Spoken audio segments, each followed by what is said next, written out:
We waste lah, ini kan style.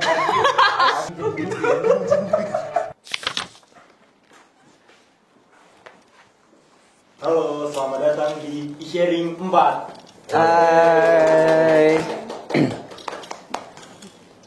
Jadi, kali ini kita akan bahas tentang gimana cara mahasiswa mengatur keuangan untuk kebutuhan dan keinginan. Tapi sebelum itu, bisa kali buat perkenalan dulu. Oke. Halo semua, nama aku Belen dari akuntansi 2022. Halo semua, kenalin aku Fania, aku dari manajemen 2023. Halo, kenalin aku Vanhas dari Ilmu Ekonomi angkatan 24. Halo Belen, Fania, Vanhas. Hai. Oke, jadi kita akan kasih soal. Nanti kalian bisa jawab pengetahuan kalian atau based on experience kalian ya. Kita mulai aja. Pertanyaan yang pertama. Apa yang biasa ditunggu mahasiswa di awal bulan?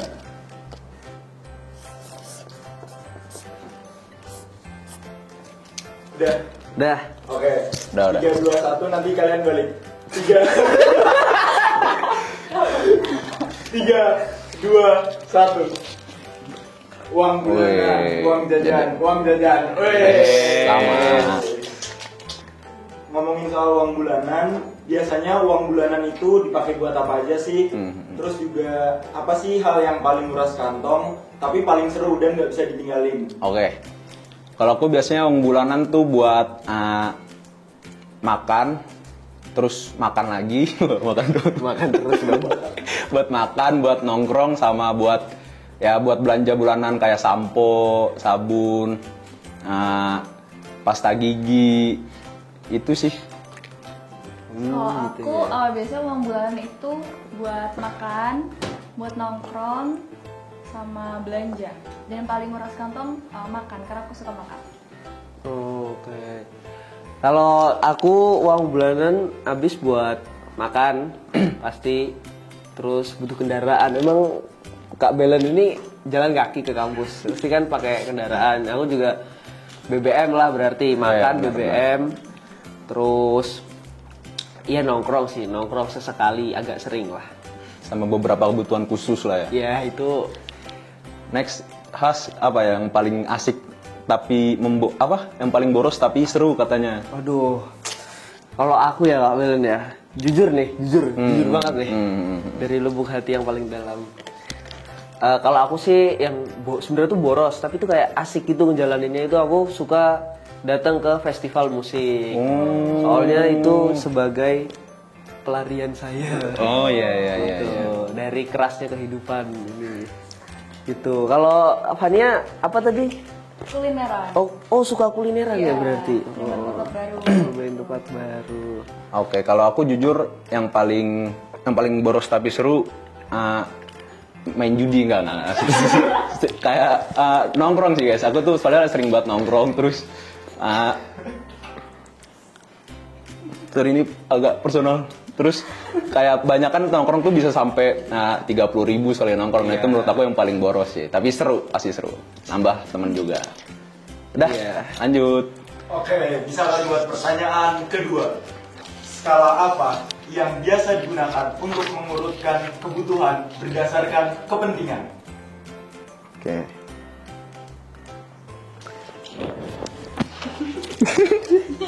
Oke, udah semua ya? Udah. 3, 2, 1. Masa skala gitu? Kalau aku, ini harus dijelasin nggak? Boleh deh. Coba dari mereka dulu.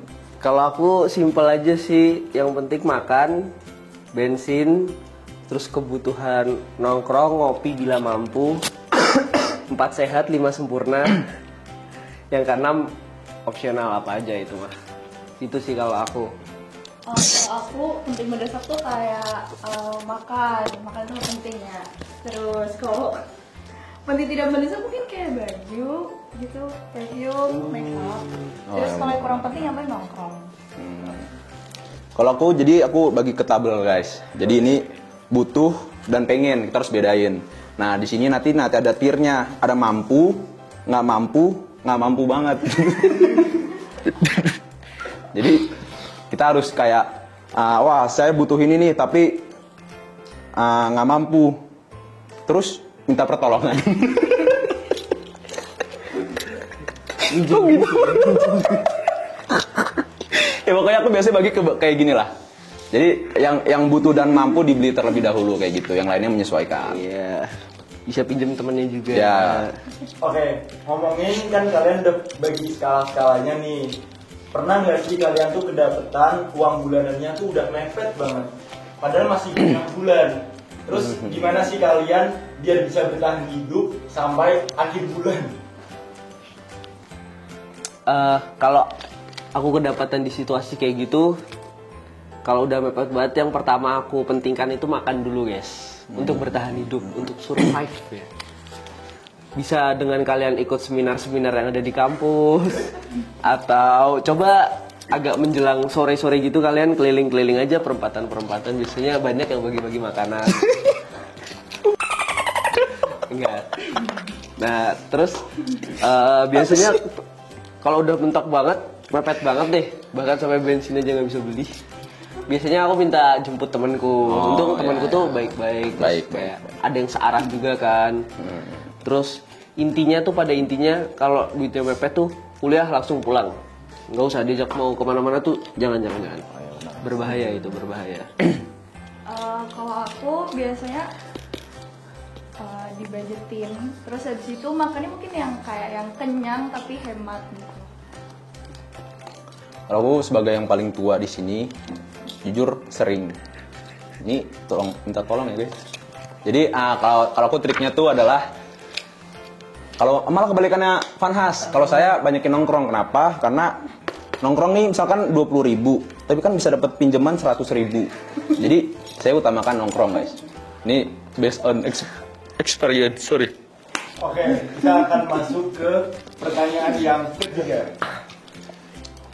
Apa kepanjangan dari FOMO? Pelit banget cuy, muda-muda ini. Fear of missing. Apa ya terakhir? Hayul. 3, 2, 1. Fear of missing. Oh, kok gue opportunity. Ketahuan Ini orang. mental pengusaha, selalu melihat peluang. Nggak mau kehilangan peluang ya. Iya bener. Iya, boleh. Yang bener apa emangnya? Fear of missing out. Fear of missing out. Di zaman saya belum ada soalnya. Iya. Maaf ya guys. Apa tuh emang fear of missing out? Kak Belen tahu nggak itu artinya apaan? Enggak, jujur jelasin. Coba. Jadi gini, apanya tolong jelasin. Fear of missing out tuh kayak takut apa ya, ketinggalan gitu loh, ketinggalan zaman, ketinggalan tren gitu. Oke, FOMO, iya. ngomongin tentang FOMO nih. Apa yang biasa kalian lakuin kalau misalkan ada nih barang inceran kalian itu lagi diskon, tapi kalian tuh lagi nekan pengeluaran biar nggak over?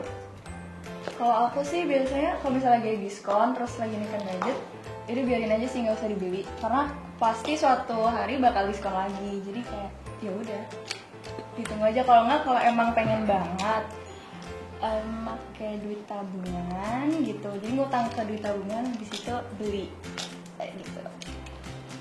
Apa ya? Susah sih kayak. Soalnya kita kan cowok kan nggak terlalu banyak pengen barang ya, dan nggak cari-cari diskonan juga. Tapi kalau dalam hal kayak gitu, kalau aku sih diskon kan once in a lifetime juga. Makin ini sih makin kenceng cari utangan sih kalau aku. Enggak guys, enggak. Maksudnya jarang sih, tapi aku kayak gitu. Biasanya ya udah tinggal nggak check out aja, sesuaiin budget gitu. Iya, aku juga setuju banget sama Kak Belen. Apalagi gak usah lah cari pinjol-pinjol gitu. Ya, benar. Jangan. Tapi kalau aku, tapi mungkin ada sih beberapa kali di kondisi kayak gitu. Ya paling tinggal jual saham aja ya Kak Belen. Instrumen investasinya nanti di Iya. Oke, buat pertanyaan yang selanjutnya. Spelling kata priority. P R I O. T. Salah. Aduh, Aduh. kena dia. Kena dia, Bro. Aduh. Oke. Sorry. Ngomongin tentang priority. Gimana kalian mengatur strategi gaya hidup yang minimalis tapi tetap stylish? Kalau aku selalu berpegang teguh dengan you are what you wear ya. Jadi sebenarnya tuh bukan tentang apa yang kamu pakai, tapi tentang siapa yang pakai. Kok tidur gitu? Oh, sorry. Gila. Sorry. Nggak respect tuh jatuhnya. Kurang istirahat. Jatuhnya nggak respect tuh. Itu aja sih aku. Yang penting kalian pede sih guys. Kalau kalian pede tuh orang juga bakal nganggap keren kok. Kayaknya ya. Boleh lanjut. Kalau aku biasanya fokus on quality rather than quantity sih. Jadi kayak beli baju yang sekalian mungkin mahal dikit tapi dia bisa pakai jangka panjang lama. Terus jangan lupa juga budgeting gitu, kayak misalnya sekali belanja mau ngeluarin duit berapa dan dengan duit segitu itu bisa dapat berapa barang. Habis itu sama jangan impulsif aja sih. Oke, kalau aku jujur aku tuh nerapin prinsip frugal living. Jadi kayak beli apa yang butuh, bukan beli apa yang pengen. Jadi kalau kalian ke kosku itu barang-barangku tuh dikit. Itu isinya karena frugal living. Jadi kayak banyak barang-barangku yang real butuh aja, kayak setrika 1 atau baju, ya udah baju 2 atau 3, nggak usah terlalu yang aneh-aneh juga, yang nggak kepake nggak usah dibeli, kayak gitu istilahnya. Frugal ya, bukan Frugal. karena yang lain ya. Hah? Bukan karena yang lain. Ya karena nggak mampu guys, tolong guys. Enggak. Saya mampu ya. Oke, buat yang selanjutnya, spelling kata lifestyle. L I F I S T Y. L. I.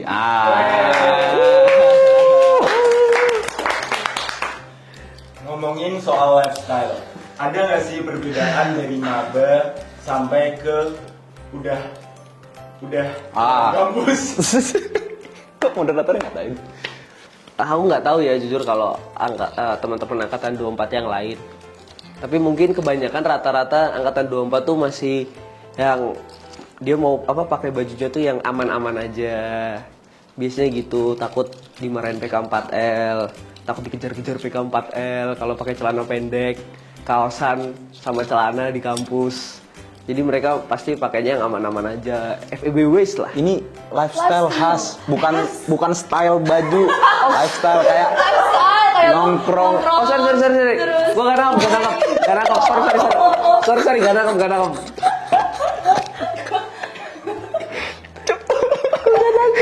Mas malu. Itu jangan dikat ya guys. Lifestyle nih. Rasa biasanya lu sadar kayak gitu. Nah, Ayo angkatan dulu. Dari yang paling tua, dari yang paling tua. nanti gue kan memberikan advice di akhir. Oh. Lu dulu yang paling muda. Ngapain ya? Nongkrong kan. Yaudah nongkrong. Oh, oke. biasanya. Mungkin kalau masih angkatan 24 kan ya masih nongkrong, terus nongkrongnya bareng-bareng, rame-rame. Paling gitu sih.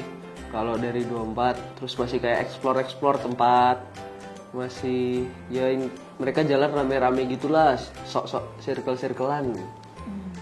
Nggak respect dong. Sorry dong. Aduh. Ngantuk berat, sorry. Nah, Oke, kalau dari aku nongkrong mungkin nggak sesering kayak dulu waktu awal semester ya, kayak pulang kuliah terus nongkrong, atau kalau ada jam kosong nongkrong mungkin sekarang udah lebih kurang. Terus kalau belajar juga di kafe bisa dihitung jadi juga lebih milih kayak belajar mungkin di Stulo, Silmonch, terus di AMD gitu di kampus.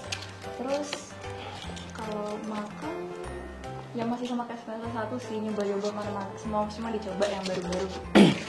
oke. Jadi kalau abang dek, enggak. Jadi kalau udah angkatan-angkatan yang aku lihat ya, dari populasi dari sampel yang aku lihat tuh angkatan semester 5 atau angkatan yang tua tuh biasanya itu jarang nongkrong. Tapi sekali nongkrong itu biasanya bahas tentang kayak tugas atau KKN. Jadi obrolannya tuh daging, nggak kayak adik-adik di sebelah saya ini gitu. Jadi terus buat makanan ini hal yang saya baru temuin, kayak saya tuh semester 1 tuh makan yang penting murah, kayak nasi banyak, yang penting murah. Saya pernah makan cuma 7.000.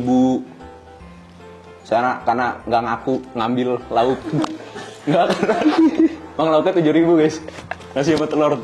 Terus kayak nasinya banyak. Nah, belakangan makin kesini tuh makin kayak, oh nggak apa-apa makanannya dibajetin kayak 15.000, yang penting makan enak, makan bergizi. Jadi nggak cuma modal kenyang kayak gitu. Jadi makin dewasa makin efektif lah istilahnya, makin pergerakannya makin efisien gitu.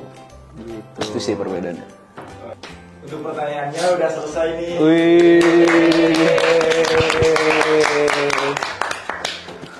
Tapi sebelum selesai, bisa kali buat kasih closing statement.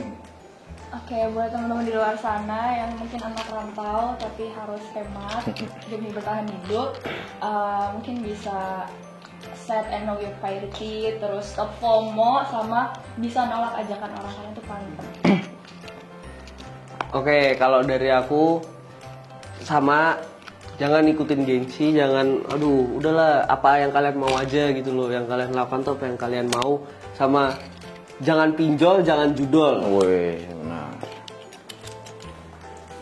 Kalau dari aku ya, kalau dari sekarang tuh guys kita harus sudah mulai mengatur keuangan, karena itu tuh bakal kepake juga nanti sampai kita dewasa, itu kan. Terus kalau aku sih saranin, karena aku kayak hidupnya frugal living itu kayak kita beli apa yang kita butuh, bukan apa yang kita pengen. Dan menurut aku itu efektif banget buat kita mengatur keuangan kita, terus selalu budgetin dan jangan kayak apa ya istilahnya, nggak jadi deh. Itu aja menurut saya. Oke, thank you banget nih buat Belen, Fania, dan juga Vanhas. Dan semua yang udah nonton e-sharing 4 kali ini. Jangan lupa untuk Like, Comment, Subscribe. and see you di Next e-sharing.